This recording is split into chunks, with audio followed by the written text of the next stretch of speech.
In this screencast, we're going to see how to use Swift variables and constants inside of the Swift playground. I'm going to create a new playground by going to File, New, Playground.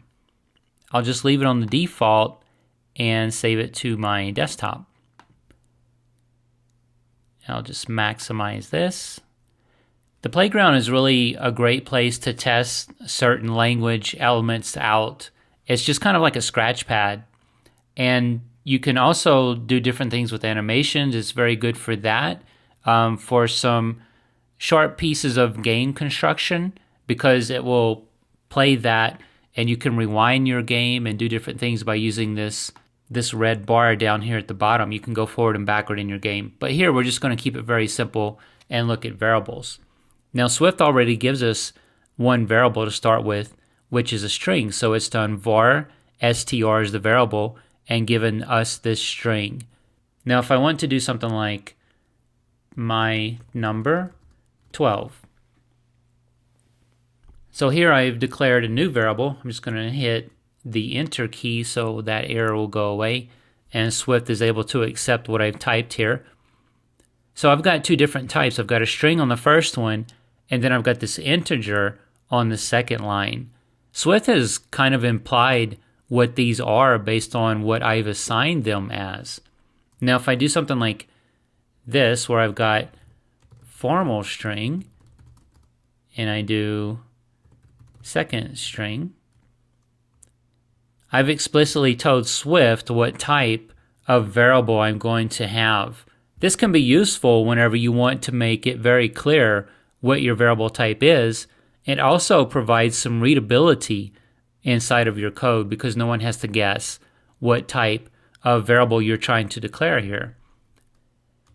Now if I want to do something with a constant, I do let, and I might do my constant equals, can't touch this. So what this means is that I can't change the value of my constant. So let's see how this might work. I have str equals new string. And so now you can see at the top we have str here, and then now it's changed. We have str here. So if I try this with my constant, and you can see here we're getting no printout, and in fact we get an error. So I'm just going to click this red exclamation and it says cannot assign let value my constant. So constants can't be overwritten. But I could have done something like this. So you can see here on this side the value of string is overwritten once more. Now there might be some cases where you want to add these. So for example, if I have a new variable, string combined, that is str plus my constant. This will work. And you can see here we have this output on the right hand side. What if I want a space? That would be easy enough by doing something like this. And we get a space in between those. Now, what if I want to do something where I'm combining a string and a number? So I'm just going to do var new var equals. So I'll have this string right here, and then I'm going to do plus space. I'm going to go ahead and add my number in here, and I'm going to do my number. And you can see over here the output that we're getting.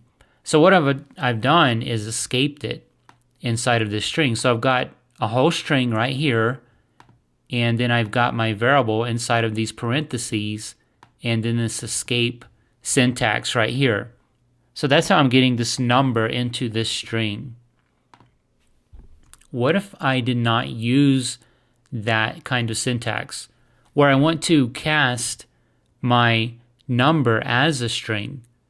So let's see how that might work. I have, let's say, var new var 2, and then I do equals string plus, and I'm not going to add any quotes or anything. I'm going to do my number, and you can see here it's not accepting it, it's complaining because I'm trying to add these two and that's not going to work. an integer and a string is not going to work because it doesn't know how to add those. So in this case, I'm going to do string, and then I'll just close this parenthesis. And you can see here I get the output again. But this time I don't have the space because I don't have the same kind of formatting that we had up here. But what I've done is I've just casted this as a string, this number as a string. Now I can go ahead and get that space back in here like this.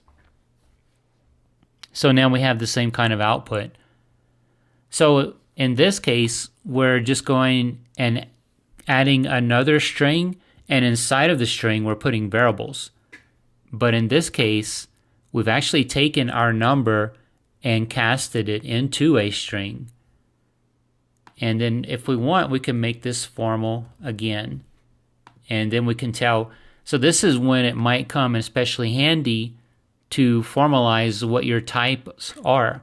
So I've got some maybe a little bit of complex stuff going on the right hand side, but I'm casting it, and then I'm telling anyone reading this code that this is going to be a string. So this casting might be longer, it might be more complex, but by doing this, I really make it explicit as to what's going on. Whereas up here, probably not needed. This is very simple, it's very straightforward, but once you get into these more complex cases and you've got a lot of other code surrounding it, it can be convenient and helpful to see something like this and fully understand, okay, new var 2 is a string. So all this other stuff, whatever's going on over here, I know the end result is going to be a string. So that's when it can be helpful to explicitly type your variables. So I hope this short tutorial on variables and constants and how to do some casting was helpful with some Swift language basics. Thank you.